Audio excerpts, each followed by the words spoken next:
No proste úplne iný štát.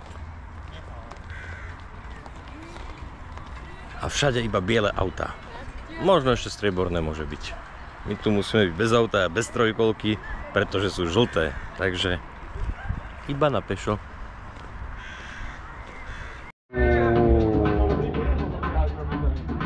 Čo to je?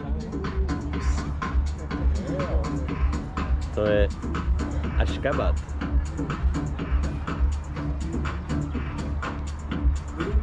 Ale čo, Marek?